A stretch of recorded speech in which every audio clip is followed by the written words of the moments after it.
And result अब क्या है? वोट ऑफ कॉन्फिडेंस पे जाएगा मामला या उससे पहले इस्तीफे पे खत्म होगा? देखें मेरे ख्याल में तो ऑप्शन जो है बहुत लिमिटेड है मोहतरम इमरान खान साहब के पास, प्राइम मिनिस्टर साहब के पास। अभी एक आधा दिन और इंतजार कर लें। जिस दिन एलाइज ने ये फैसला कर दिया इनके खिलाफ, तो मेरा नहीं ख्याल कि वो उनके जिस पास दिन कब कोई आएगा सर? ऑप्शन रह जाता है। ये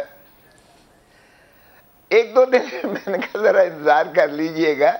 ये जिस दिन ये एलाइज ने अपना फैसला सुना दिया, यानी पब्लिक कर दिया, उस दिन जाहिर है कि ये ड्रॉप सीन हो जाएगा और मोहतरम इमरान खान साहब के पास कोई और ऑप्शन नहीं है। आखिरी बॉल तक लड़ना तो तब होता है ना जी कि जब कोई अचीवेबल टारगेट हो।